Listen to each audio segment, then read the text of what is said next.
Welcome to BeFM Drama, where we turn great works of English literature into gripping radio.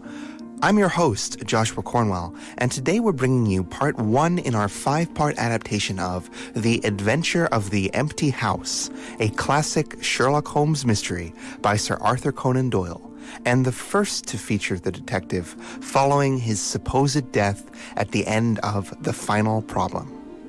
Our tale today begins with Holmes's close friend and former chronicler, Dr. Watson, who has spent the past 3 years since the disappearance of Holmes doubly bereaved, first by the loss of his friend, and soon after by the tragic passing of his young wife.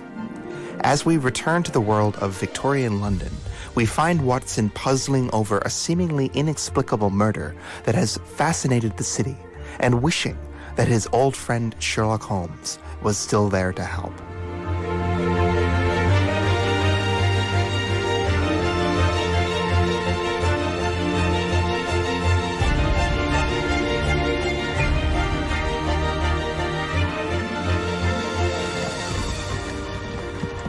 It was in the spring of the year 1894 that all London was interested and dismayed by the murder of the Honourable Ronald Adair under the most unusual and inexplicable circumstances. The public has already learned the details of the crime which came out in the police investigation, but a good deal was left out of the newspapers, as the case for the prosecution was so overwhelmingly strong that it was not necessary to bring forward all the facts. Only now, at the end of nearly 10 years, am I at last permitted to supply those missing links which make up the whole of that remarkable chain. The crime was interesting in itself, but that interest was nothing to me when compared with what happened soon after, an event which gave me the greatest shock and surprise of any in my adventurous life. Even now, years later, I find myself thrilling as I think of it, feeling once more that sudden flood of joy, amazement, and incredulity which utterly overwhelmed my mind.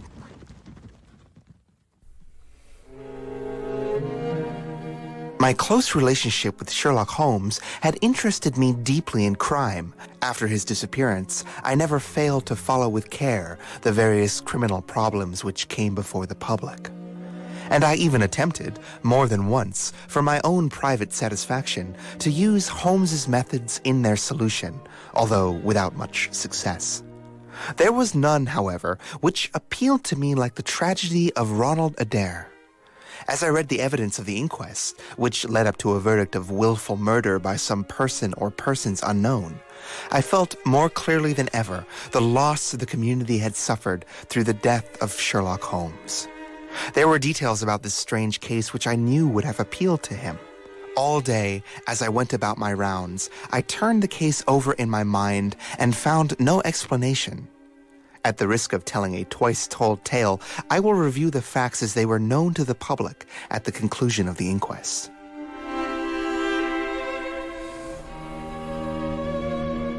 The Honourable Ronald Adair was the second son of the Earl of Maynooth, at that time governor of one of the Australian colonies.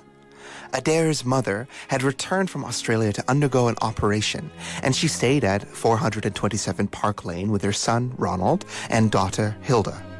The boy moved in the best society and had, as far as was known, no enemies and no particular vices.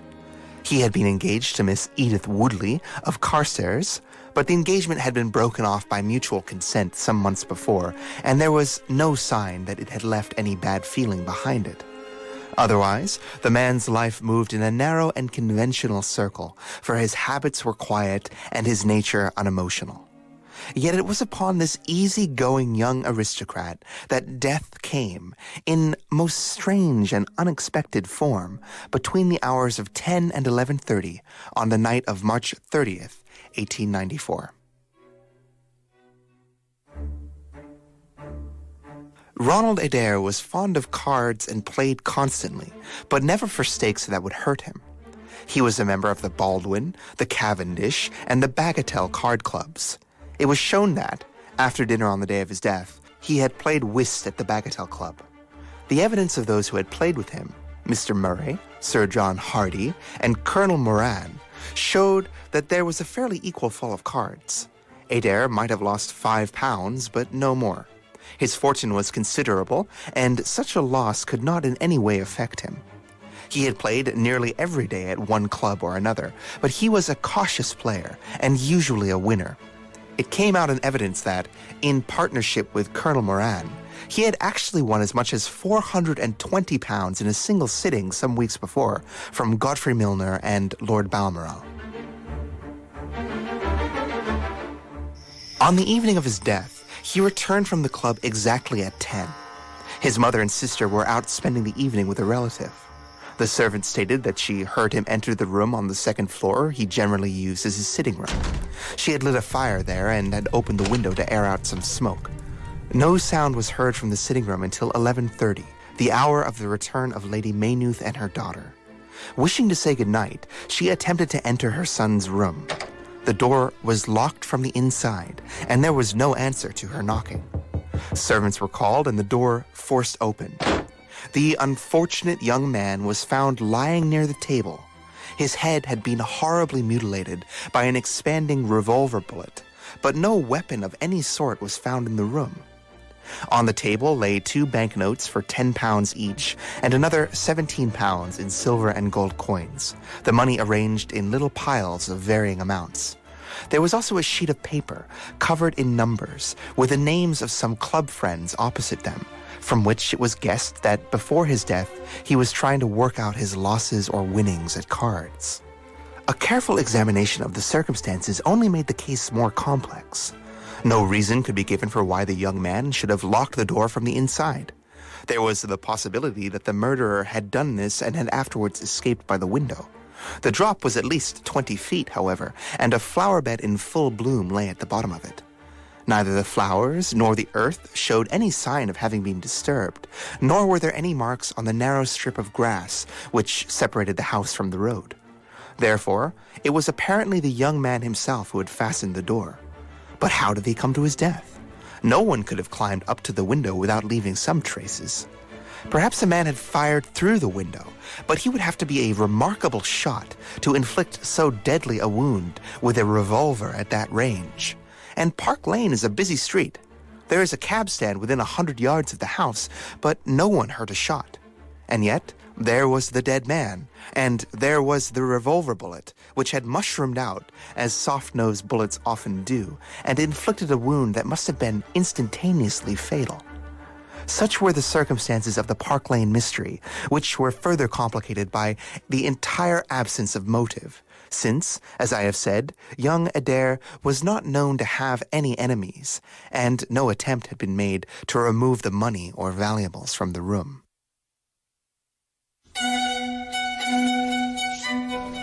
All day I turned these facts over in my mind, seeking to find that line of least resistance which poor Holmes had declared to be the starting point of every investigation. I confess I made little progress. In the evening, I walked across the park and found myself around 6 o'clock at the Oxford Street end of Park Lane. A group of men stood upon the pavement outside the house where the murder had occurred, all staring up at a particular window. A tall, thin man with colored glasses, whom I strongly suspected of being a plainclothes detective, was explaining some theory of his own, while the others crowded round to listen to what he said. I got as close to him as I could, but his observations seemed to me to be absurd, so I walked away again with some disgust. As I did so, I bumped against an elderly, deformed man who had been behind me and knocked down several books which he was carrying.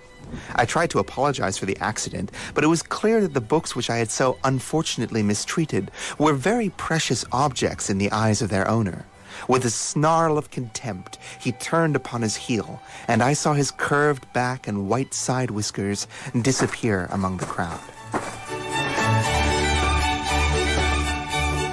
My observations of number 427 Park Lane did little to clear up the problem I was interested in. The house was separated from the street by a low wall and railing, the whole not more than 5 feet high. It was perfectly easy, therefore, for anyone to get into the garden, but the window was entirely inaccessible, since there was no water pipe or anything which could help even the most active man to climb it. More puzzled than ever, I retraced my steps to Kensington. I had not been in my study 5 minutes when the maid entered to say that a person wanted to see me.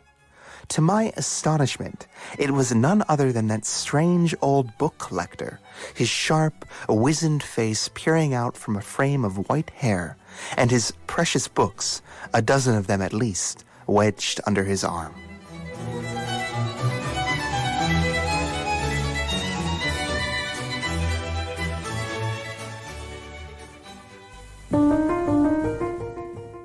Who is this mysterious bookseller?